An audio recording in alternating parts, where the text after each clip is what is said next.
আপনারা দেখছেন TVN24 news network. সবশেষ আপডেটে স্বাগত জানাচ্ছি আমি রেশমা আহমেদ। ইরানের সঙ্গে চলমান সংঘাতের গুরুত্বপূর্ণ এক পর্যায়ে আমেরিকার সামরিক অস্ত্র ও ক্ষেপণাস্ত্রের মজুদ দ্রুত কমে যাওয়ার তথ্য প্রকাশ্যে আসায় ক্ষুব্ধ হয়েছেন প্রেসিডেন্ট ডোনাল্ড ট্রাম্প। প্রশাসনের জ্যেষ্ঠ কর্মকর্তাদের মতে ট্রাম্পের আশঙ্কা এ ধরনের তথ্য আমেরিকাকে দুর্বল হিসেবে তুলে ধরছে এবং ইরানের সঙ্গে সম্ভাব্য সমঝোতার আলোচনায় ওয়াশিংটনের দর কষাকষির অবস্থান ক্ষতিগ্রস্ত করছে। বিষয়টি গত সপ্তাহে মেরিল্যান্ডের ক্যাম্প ডেভিডে অনুষ্ঠিত ক্যাবিনেট বৈঠকেও গুরুত্বের সঙ্গে উঠে আসে।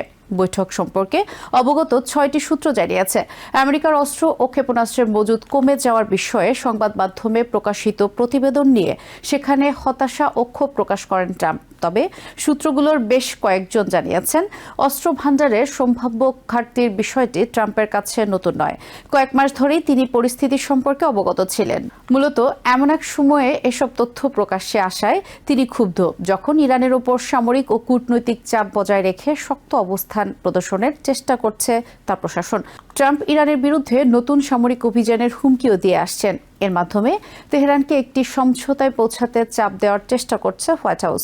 কিন্তু একই সময়ে আমেরিকার গুরুত্বপূর্ণ আকাশ প্রতিরক্ষা ক্ষেপণাস্ত্রের মজুদ উল্লেখযোগ্যভাবে কমে যাওয়ার তথ্য প্রকাশ পাওয়ায় সেই কৌশল জটিল হয়ে উঠেছে।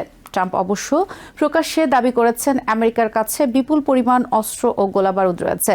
বৃহস্পতিবার মধ্যরাতের পর ট্রুথ সোশ্যালে দেয়া এক পোস্টে তিনি জানান, বিশেষ করে কয়েক ধরনের অস্ত্রের বিশাল মজুদ রয়েছে এবং প্রয়োজন অনুযায়ী নতুন অস্ত্র তৈরি করে আমেরিকায় পাঠানো হচ্ছে।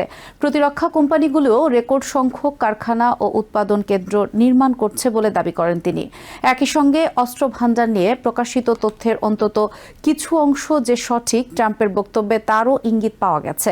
এসব গোপন তথ্য প্রকাশের সঙ্গে সঙ্গেই জড়িত ব্যক্তিদের দীর্ঘমেয়াদী কারাদণ্ড নিশ্চিত করার চেষ্টা করবে তার প্রশাসন, এমন হুঁশিয়ারিও দিয়েছেন তিনি। হোয়াইট হাউস কর্মকর্তারা জানিয়েছেন এখন পর্যন্ত ডিফেন্স সেক্রেটারি পিট হেগসেথকে এ পরিস্থিতির জন্য সরাসরি দায়ী করেননি ট্রাম্প, বরং আরেকটি ট্রুথ সোশ্যাল পোস্টে হেগসেথের কাজ নিয়ে তিনি অত্যন্ত সন্তুষ্ট বলে জানিয়েছেন। একজন প্রশাসনিক কর্মকর্তা জানিয়েছেন ট্রাম্পের ক্ষোভ হেগসেথের উপর নয়, তার প্রধান লক্ষ্য তথ্য ফাঁসকারীরা। প্রশাসনের কর্মকর্তাদের মতে গোপন সামরিক তথ্য প্রকাশকারী ব্যক্তিদের শনাক্ত করতে জাস্টিস ডিপার্টমেন্টকে দায়িত্ব দিয়েছেন ট্রাম্প। প্রশাসনের ভেতর থেকে যারা এসব তথ্য প্রকাশ করছেন তাদের তিনি বিশ্বাসঘাতক হিসেবে দেখছেন। সাম্প্রতিক কয়েক সপ্তাহে আমেরিকার সামরিক অস্ত্র ভাণ্ডারের অবস্থা নিয়ে একাধিক প্রতিবেদনের প্রকাশের পর বিষয়টি আরও স্পর্শকাতর হয়ে ওঠে। CNN এর প্রতিবেদনে বলা হয়েছে ইরানের সঙ্গে যুদ্ধ শুরুর আগের মজুদের তুলনায় আমেরিকার সামরিক বাহিনী ইতোমধ্যে প্রায় 5 ভাগের 4 ভাগ থার্ড ক্ষেপণাস্ত্র ব্যবহার করে ফেলেছে। একই সময়ে প্যাট্রিয়ট ইন্টারসেপ্টরের প্রায় অর্ধেক ব্যবহৃত হয়েছে। সর্বশেষ অস্ত্র ভাণ্ডারের হিসাব সম্পর্কে অবগত দুটি সূত্রের বরাতে এ তথ্য জানানো হয়েছে। Centre for strategic and international স্টাডিজের হিসেবে ইরান যুদ্ধ শুরুর আগে আমেরিকার কাছে প্যাট্রিয়ট ব্যবস্থার আধুনিক 2 সংস্করণের প্রায় 2200টি ইন্টারসেপ্টর এবং 452টি থার্ড ক্ষেপণাস্ত্র ছিল। অস্ত্র ভাণ্ডার কমে যাওয়ার এই পরিস্থিতি শুধু ওয়াশিংটনের কর্মকর্তাদেরই উদ্বেগ করছে না, গালফ অঞ্চলের নেতাদের মধ্যেও নতুন করে উদ্বেগ তৈরি হয়েছে। গালফের কয়েকটি দেশ আমেরিকান আকাশ প্রতিরক্ষা ব্যবস্থার উপর ব্যাপকভাবে নির্ভরশীল। তাদের আশঙ্কা ট্রাম্প ইরানের বিরুদ্ধে নতুন করে সামরিক অভিযান শুরু করলে তেহরান পাল্টা ক্ষেপণাস্ত্র ও ড্রোন হামলা চালাতে পারে। কিন্তু আমেরিকার আকাশ প্রতিরক্ষা অস্ত্রের মজুদ কমে গেলে সেই হামলা প্রতিহত করার সক্ষমতাও ক্ষতিগ্রস্ত হতে পারে। একাধিক কর্মকর্তা জানিয়েছেন গালফের নেতারা স্বীকার করেছেন যে অস্ত্রের ঘাটতি তাদের নিজেদের প্রতিরক্ষা সক্ষমতার উপরও প্রভাব ফেলতে পারে। পরিস্থিতিকে আরও জটিল করেছে ইরানের সতর্কবার্তা। আঞ্চলিক একটি সূত্রের মতে তেহরান গালফ দেশগুলোকে জানিয়েছে আমেরিকা নতুন করে ইরানে হামলা চালালে অঞ্চলটির জ্বালানি স্থাপনা কিংবা লবণাক্ত পানি পরিশোধন করে সুপেয় পানি তৈরির স্থাপনাগুলোতে পাল্টা হামলা হতে পারে। এই পরিস্থিতির মধ্যে গত এক সপ্তাহে কাতার ও সৌদি আরবের নেতাদের সঙ্গে যুদ্ধ নিয়ে কথা বলেছেন ট্রাম্প। অস্ত্র ভাণ্ডারের তথ্য কিভাবে বাইরে যাচ্ছে তা নিয়েও হোয়াইট হাউসের ভেতরে সন্দেহ তৈরি হয়েছে। প্রশাসনের কয়েকজন কর্মকর্তা ধারণা করছেন যুদ্ধবিরোধী মনোভাবাপন্ন কিছু কর্মকর্তা ইচ্ছাকৃতভাবে তথ্য ফাঁস করতে পারেন। তাদের উদ্দেশ্য হতে পারে ইরান সংঘাত থেকে আমেরিকাকে বের করে আনতে ট্রাম্পের উপর চাপ সৃষ্টি করা। অস্ত্রের মজুদ কমে যাওয়ার বিষয়টি গত সপ্তাহান্তে ইরানের বিরুদ্ধে নতুন হামলার বাতিল করার ট্রাম্পের সিদ্ধান্তের আগেরও আলোচনা এসেছিল।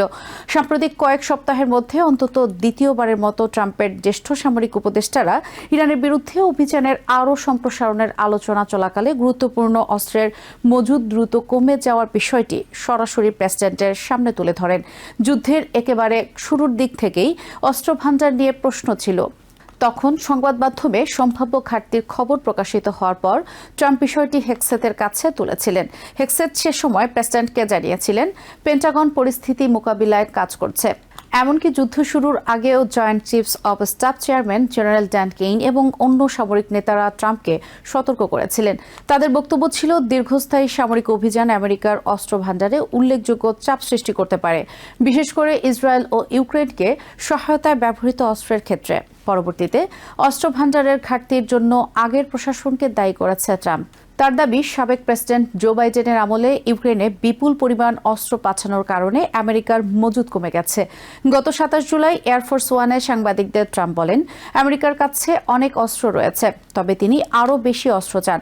একই সঙ্গে বাইডেন প্রশাসনের সময়ে ইউক্রেনকে বিপুল অস্ত্র দেওয়ার বিষয়টিও উল্লেখ করেন তিনি। তবে অস্ত্র উৎপাদনের সক্ষমতা নিয়ে পেন্টাগনের উদ্বেগ আরও পুরনো। প্রয়োজন অনুযায়ী দ্রুত অস্ত্র উৎপাদনে আমেরিকার প্রতিরক্ষা শিল্প কতটা সক্ষম তা নিয়ে দীর্ঘদিন ধরেই প্রশ্ন রয়েছে।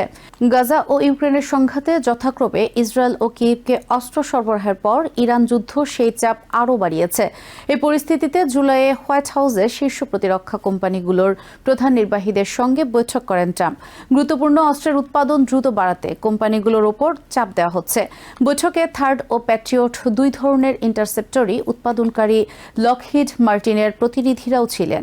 ইরান যুদ্ধ শুরুর সময় মার্চেও একই ধরনের একটি বৈঠক হয়েছিল। গত মাসে ডিফেন্স প্রোডাকশন অ্যাক্টও প্রয়োগ করেন ট্রাম্প। এর মাধ্যমে প্রতিরক্ষা কোম্পানিগুলোকে আরও বেশি অস্ত্র উৎপাদনে বাধ্য করার ক্ষমতা ব্যবহার করেছেন প্রশাসন।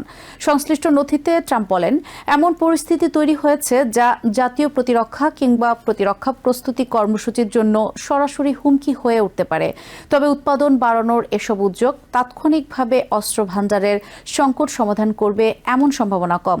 নতুন কারখানা নির্মাণ, উৎপাদন লাইন সম্প্রসারণ এবং অত্যাধুনিক ক্ষেপণাস্ত্রের উৎপাদন উল্লেখযোগ্য হারে বাড়াতে কয়েক বছর পর্যন্ত সময় লাগতে পারে। ফলে ট্রাম্প প্রশাসনের সামনে এখন দ্বিমুখী চাপ তৈরি হয়েছে। একদিকে ইরানের ওপর সামরিক চাপ বজায় রেখে আলোচনায় শক্ত অবস্থান দেখাতে চাইছে হোয়াইট হাউস। অন্যদিকে দীর্ঘস্থায়ী সংঘাতের কারণে গুরুত্বপূর্ণ আকাশ প্রতিরক্ষা অস্ত্রের মজুদ দ্রুত কমেছে। সেই তথ্য প্রকাশ্যে চলে আসায় সামরিক সক্ষমতার পাশাপাশি আমেরিকার কূটনৈতিক অবস্থান নিয়েও নতুন প্রশ্ন তৈরি হয়েছে।